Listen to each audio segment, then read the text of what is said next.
study reveals new evidence of advanced technology used over 40,000 years ago. A new analysis of ancient maritime travel in the Philippines over 40,000 years ago revealed the first verified use of advanced technology in the region, including building sophisticated boats and perfecting deep-sea fishing capabilities thousands of years earlier than previously believed. Past studies found similar technology in parts of ancient Africa and Europe. However, finding evidence of similar maritime technologies within island Southeast Asia, ISEA, could help solve the mystery of how ancient peoples populated the regions millennia before modern societies evolved. The evidence of advanced technology thousands of years ago. In their published study, researchers Rizar Fuentes and Alfred Pollock from the Department of Sociology and Anthropology at Ateneo de Manila University highlight the history of maritime travel throughout prehistory, focusing on the advanced technology required to make such journeys. Let's remember they came up with catamarans and the like. For example, they note that evidence for maritime technologies like fiber-based cords and knots has only been discovered in other parts of the ancient world, while artifactual evidence of fibers and the use of knots has been reported from archaeological sites in Africa and Europe during the Pleistocene. Material evidence of this technology is generally limited in ISEA, despite its potentially widespread use for fishing and seafaring, they write.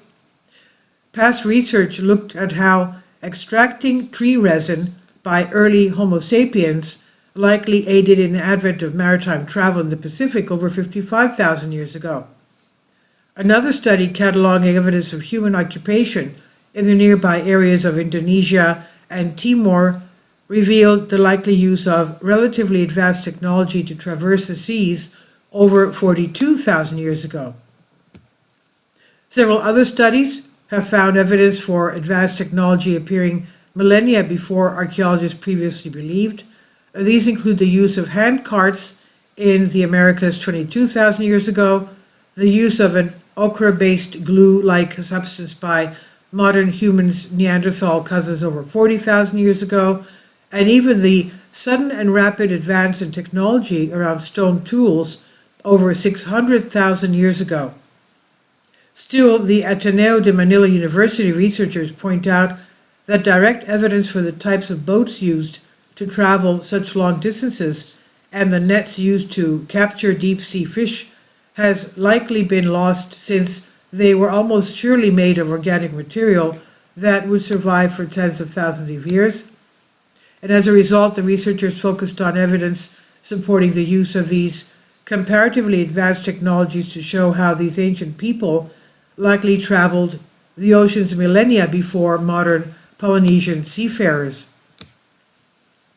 The research team focused their study on the Isaiah region, as much of the area was never directly connected to mainland Asia via land bridges or recorded ice sheets.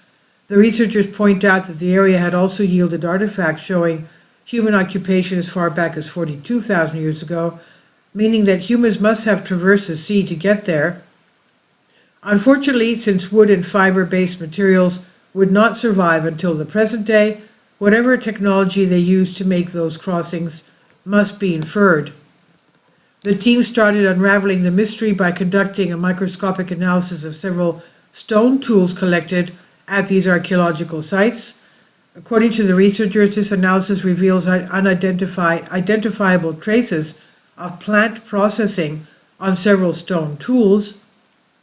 The evidence was most sustainable for extracting fibers used to make ropes, nets, and bindings, and an advanced technology essential for long-distance travel. Separately, the team studied materials collected from archaeological sites in Mindoro and Timor-Leste, and those efforts revealed fishing hooks, gorges, and weights used in fishing nets. The site also yielded the remains of deep ocean, large predatory pelagic fish that would be impossible to catch without ropes and nets.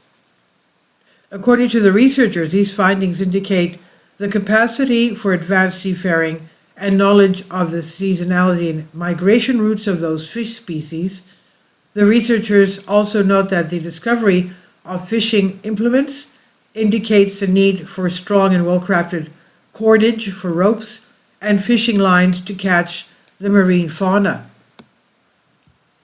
In the study conclusion, the Ateneo de Manila University researchers note that finding the artifacts of ancient peoples on these disconnected islands provides ample evidence that early modern humans were able to cross the open sea.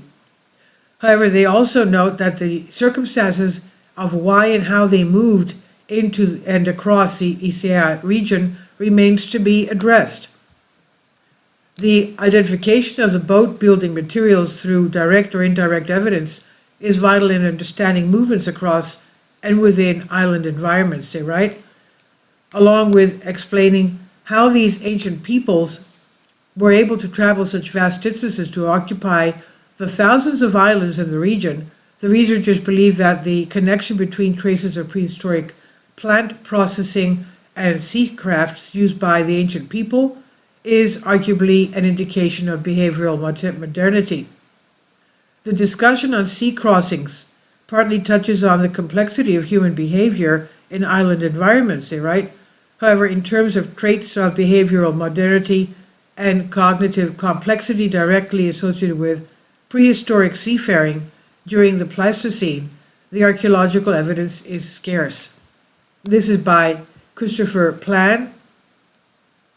It was published in the Journal of Archaeological Science Reports, and it's on the debrief. Please leave your comments, and thank you for your support.